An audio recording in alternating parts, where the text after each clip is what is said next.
When would that be? Do you have a stat sheet, Dave? Thank you.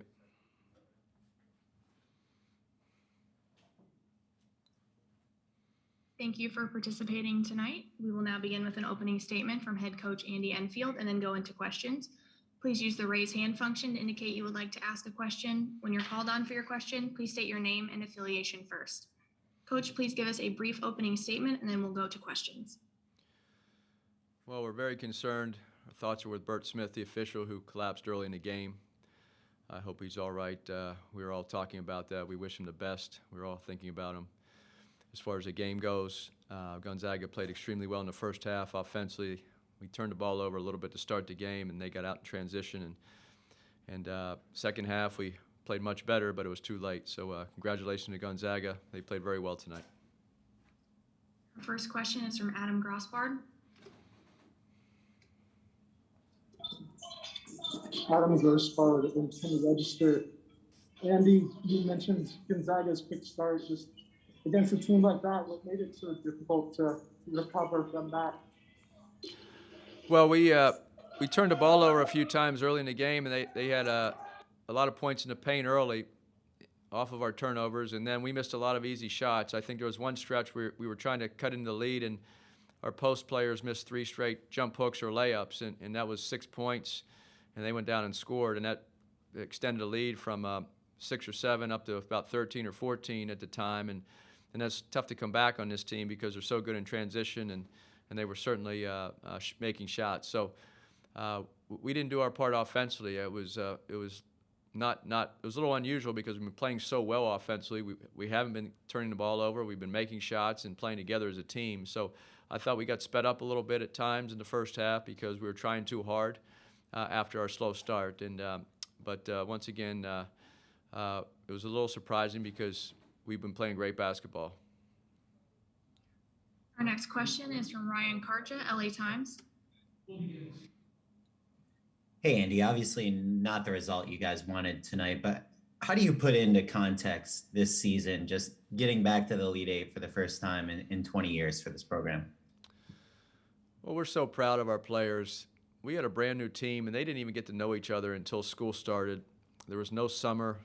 We didn't even meet our players until half our team. We never met in person until September 1st. So in my coaching career, I've never seen a team develop a chemistry and a culture on and off the court like this team has. They improved dramatically from the start of training camp throughout the season, keep getting better and better, and I think you saw that in the NCAA tournament.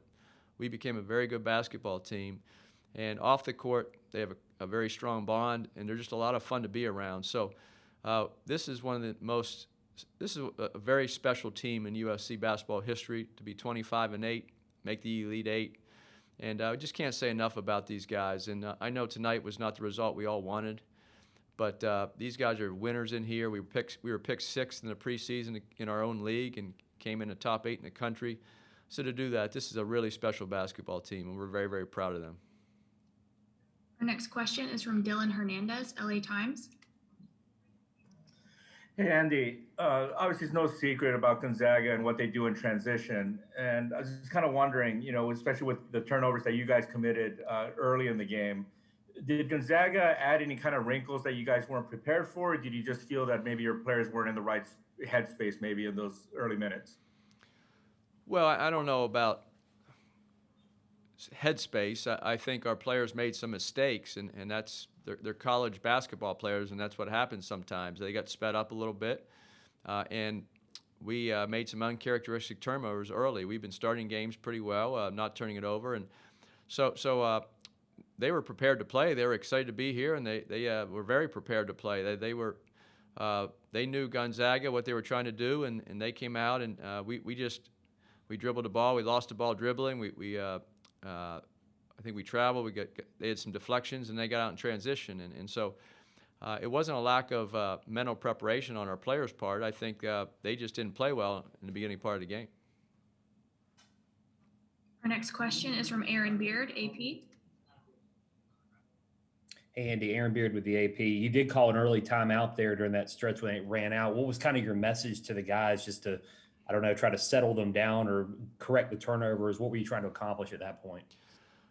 Well, Gonzaga was trying to deny, and they did some switching, but we just played three teams that were very physical. The three teams we just beat in the NCAA tournament, they denied, they switched, and so it wasn't anything we haven't seen, especially the last 2 weeks. So it was not some new defense we've never seen. We just didn't play well, and so we were trying to get our guys to settle down and move the ball and make the right play, and then play off of 2 feet when you drive, and just be strong with the ball. So we did settle down, and the last 30 minutes of the game was pretty even, but it was just the first 10 or 12 minutes we got in a deep hole. Our next question is from Carter Hill, fifth quarter. Hey, Coach. Carter Hill with fifth quarter. Congratulations on a great season. Kind of piggybacking off an earlier one, do you feel this season has revitalized USC basketball for the future? Well, I think this season was very important for our program. To make the Elite Eight for the second time in 67 years is a credit to our players and what they accomplished this season. We're 25-8. We've won 47 games the last 2 years, which is another accomplishment. I think that's third in the nation of the power conferences. And so, this was important for us to win some games in the March Madness, because if you remember last year, the March Madness was canceled. And our team last year thought they could win some games like this year's team. And so this was even more special because a few of the guys who were on last year's team didn't get a chance to participate in the NCAA tournament. So, I think this was a very important tournament for us.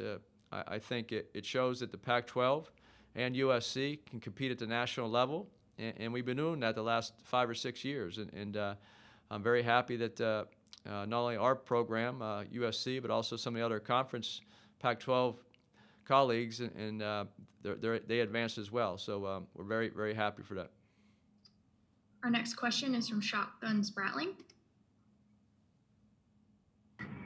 Andy, Shotgun Spratling, USCFootball.com.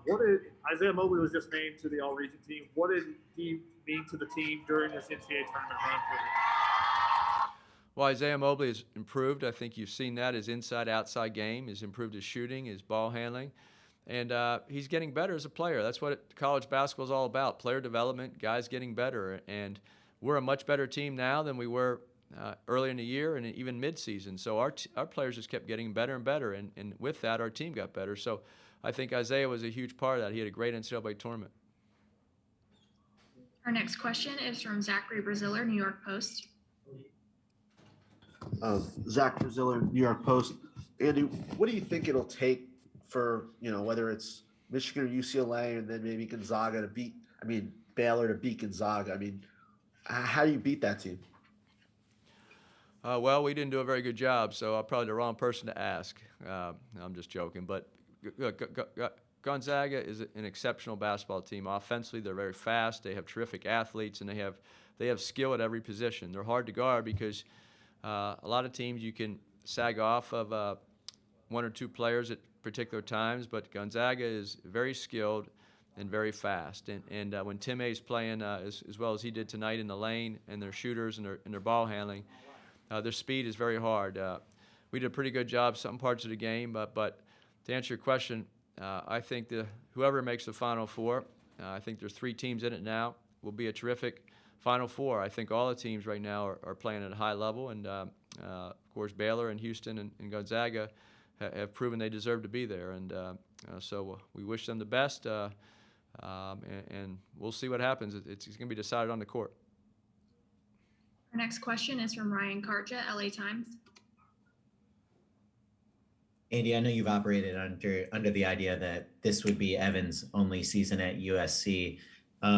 Just reflecting back on what he's meant to this program, obviously he had a good game tonight, but what's he meant just in general? Well, Evan is the most unselfish superstar we've ever coached. He's a team player. He is unassuming. He's humble. And he just works every day to get better. And he's meant a lot to our team because he leads by example. He's not the most vocal young man, but he's getting more vocal as he has more game experience. But his improvement was just incredible this season. He came in, he only averaged about 18 points a game in high school, when he averaged almost that here in college. And for him to be the focal point of defenses and learn how to play through physicality, and he only weighs 210 pounds right now, and he's playing against guys that are bigger and stronger, and then they double team him a lot. So his development from as I said, the last 2 games before this, Evan had 11 assists. He was our 5th leading scorer against Kansas. We scored 85 points, and we scored 82 against Oregon, and he had 5 assists in that game, and he was our 4th leading scorer. So for him in the NCAA tournament to be our 4th and 5th leading scorer, but beat teams like we did, it just shows his unselfishness. It shows his skill level and his mentality of being a winner. And he's going to have a bright, bright future in the NBA, because one thing about Evan Mobley is he's a flat-out winner. And we're exceptionally proud of him and really happy to coach him, and he's going to be a Trojan forever. So we'll wish him the best when that time comes, but we're very, very proud of Evan. Our next question is from Theo Lawson. Theo Lawson with the Spokesman Review in Spokane. So much was made about the matchup between Isaiah and Evan and Drew Timme. What did Timme do in particular to be so effective tonight? Well, he's very crafty in the lane, using his body, his fakes. He's side fake, shot fake, up fake, and he has that little flip shot he throws in there. And so he played a great game tonight. I thought he finished a lot of shots in the lane. Some of them were contested, and they still went in. So I thought that was a big difference in the first half. We missed probably 6 or 7 either layups or jump hooks early, and it really hurt us because we were missing some of the shots we normally make, and they were making everything. And some of the guards were driving and shooting it over our bigs, and those shots were going in. So that we don't see that. Usually teams miss a lot of those shots against us, and tonight they made those, and at the same time we were missing ours, and that was a huge turning point for a 5 or 6 minute stretch where we couldn't buy a basket in the lane, and they kept making shots at the rim. Our final question for Coach is from Shotgun Spratling. Andy, outside of the fast break points, how did you feel about the defensive performance? Well, I think the transition defense got us in the hole because of our turnovers, some of our missed shots. But I thought the second half, our zone was very effective and played pretty well, and they made a couple shots late. But it wasn't one of our better defensive efforts. Gonzaga had a lot to do with that. As I said, they made a lot of tough shots early, and we missed it. So I think we were in scramble mode offensively for a few minutes. But defensively, it was they shot a pretty good percentage, so give them credit. I think it was more about them playing well than it was because we played very hard. We just had trouble getting a couple stops in a row. Thank you, Coach, for your time today. Thank you. We will be joined momentarily by Evan Mobley. Please use this time to raise or lower your hands as necessary.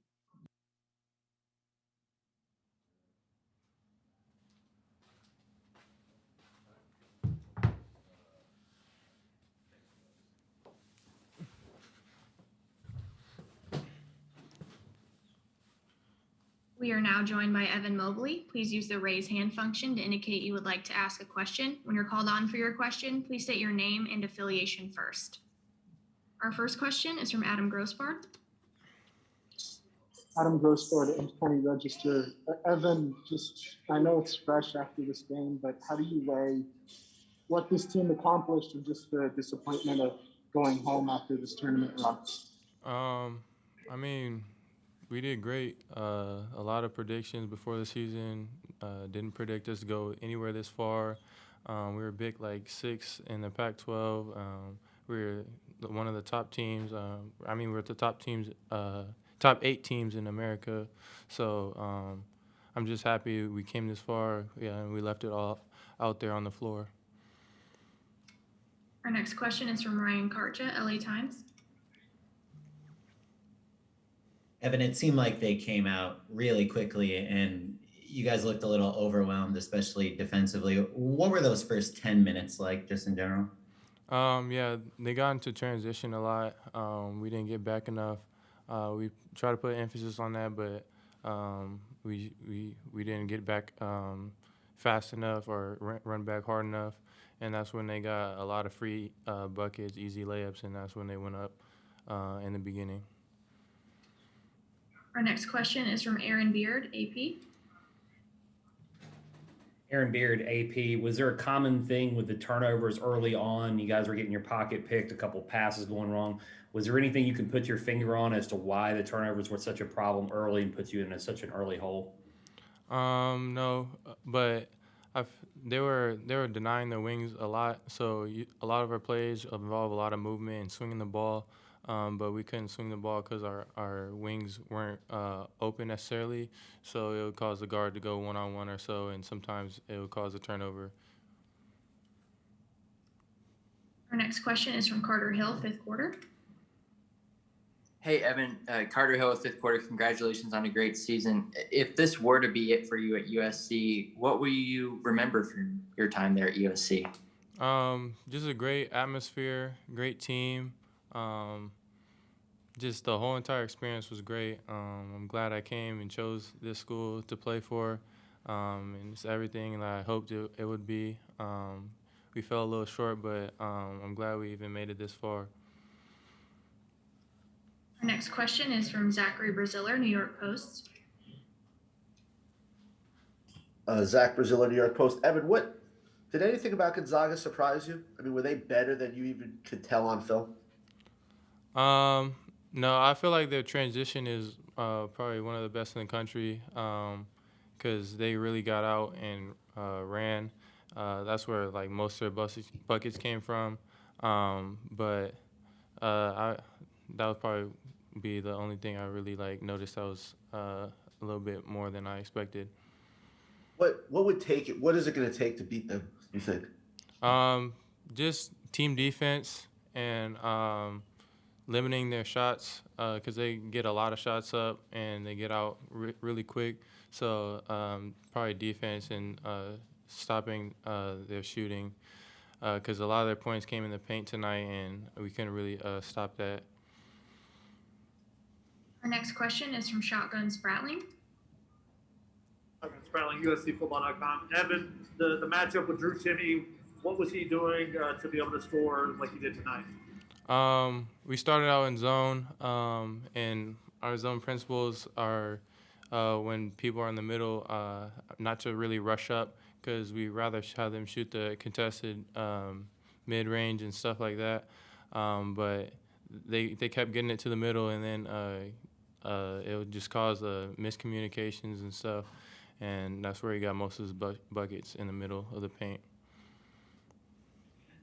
Our next question is from Theo Lawson. Theo Lawson with the spokesman review. What was so impressive about the way that Jalen Sykes kind of commanded the floor, almost had a triple-double? What did you kind of see from him leading their offense tonight? He's a great player. He had a great pace to his game, and he was just attacking whenever he could, and that's where most of his points and assists came from because we would help, and he would kick out at the right times and stuff like that. Any additional questions for Evan? Our next question is from Shotgun Spratling. Evan, how important was Isaiah's play in the NCAA tournament to help you guys get to the Elite Eight? It was very important. Anytime, I said this before, anytime any player does good, it helps the team out no matter what you look at.